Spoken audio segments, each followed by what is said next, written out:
igen, og tak for jeres tilbagemelding. Vi har lært nogle flere tegnefilm den her gang, så vi håber, I vil nyde det. Jeg vil fortælle jer, hvad der er inde i bilen her. Der er simpelthen alt udstyret inde.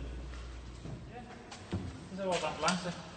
Her ved Falk, der har vi jo sådan noget forskellige udstyr. Vi har vores taske her, som vi altid har med. Der har forskellige plaster i. Der er garanteret også nogle nede i børnehaverne, som nogle gange falder og river sig, så de kommer til at bløde lidt. Så er der noget plaster i det her, som man kan lægge på.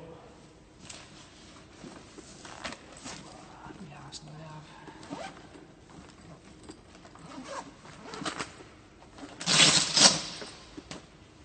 Der er sådan store forbindinger, så den bløder lidt mere. Og åbne en gang her. Så er sådan en rulle, man kan rulle på, som jeg har på hånden her faktisk. Her er den også faldet og slået mig. Så var jeg på sygehuset, så fik jeg en forbinding på deroppe. Det plejer altid at hjælpe lidt, når man lige får en forbinding på, så gør det ikke sundt mere. Så har vi ellers sådan noget forskellige medicin, hvis der er, at man sådan er blevet lidt mere syg. Det var sådan, der er garanteret nogle af jer, der har feber og sådan noget derhjemme, så får man også noget medicin, så man får det lidt bedre. Og det er det samme, vores medicin gør. Der er både noget medicin til voksne og noget medicin til børn. Vi har faktisk også sådan en sprøjte herovre, den er meget sjov at se. Så kan man sætte sådan noget almindelig vand, eller saltvand bruger vi her i ambulancen. Man kan sætte til den her, og så kan man sprøjte med det. Det er lidt ligesom en vandpistol. Det er en rigtig god idé, hvis man har brændt sig. For eksempel hvis man er kommet tæt på noget ild, eller hvis man har fået noget rigtig varmt vand, eller kaffe, eller sådan noget ned over sig. Så er det vigtigt, at man hele tiden sprøjter med koldt vand på det.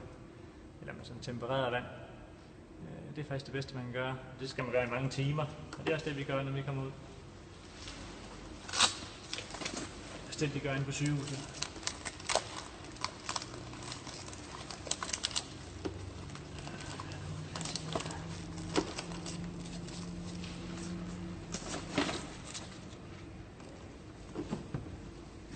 Så har vi nogle forskellige sprøjter, man kan stikke med. Lidt ligesom nede ved lægen, når man skal vaccinere, så får man også sådan et prik i huden.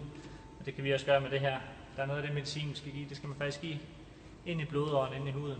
Så bliver man nødt til at få et lille bitte stik. Det er selvfølgelig lidt ondt lige når man bliver stukket, men så går det også hurtigt over igen. Og det er også mest de voksne, som får stikker også. Hej, jeg håber I kunne lide filmen om Bent.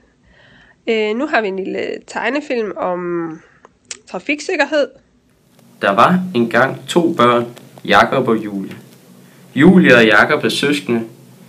Julie er den ældste og skal følge Jakob i børnehave. På vej til børnehaven er der en stor vej, de skal krydse.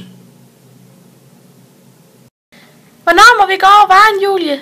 Vi skal først se, om der er blevet grønt for os. Så kan vi nemlig gå over fodgængeroverfeltet. Okay, så lad os se efter det. Du skal kigge op på lysreguleringen. Der er grønt nu. Okay, så lad os gå over nu. Okay. Stop. Der er blevet rødt. I kan ikke gå over nu. I bliver nødt til at vente med at gå over, til det er blevet grønt igen. Okay, tak for hjælpen. Så venter vi på, at der bliver grønt igen. Det var så, hvad vi havde om trafiksikkerhed. Nu kommer der en lille film om en dreng, der slår sig i børnehaven. Førstehjælp. Peter han er 4 år, og han går i børnehaven Søfryd. Peter han løber og leger ude på legepladsen, og han løber rigtig stærkt. Han opdager slet ikke, at der ligger en sten i græsset. Peter han falder over stenen og slår sit knæ rigtig slemt. Han begynder at græde, og han kalder efter hjælp. Så kommer Bent. Bent han er voksen i børnehaven, og Bent han trøster Peter og samler ham op og bærer ham ind i børnehaven. Peter græder, og han synes, det gør rigtig ondt i hans knæ. Bent han henter førstehjælpskassen og finder et plaster frem.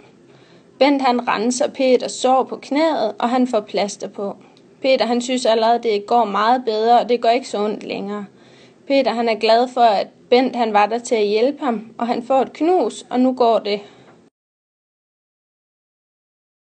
vores blogindlæg for den her gang. Og hvad er det så, vi har lært den her gang? Der har vi lært, at førstehjælp, det kan også være, at man hjælper hinanden og sætter plaster på, hvis man har slået sig. Og forebyggende førstehjælp, det kan også være, at man hjælper hinanden, så at man ikke går over for rødt. Ja, til næste gang, så vil vi gerne have, at I filmer hinanden, mens I snakker om alle de her ting. Og så synes vi, det kunne være rigtig fedt, hvis I kunne tegne nogle tegninger om, altså over nogle oplevelser, I har haft med førstehjælp.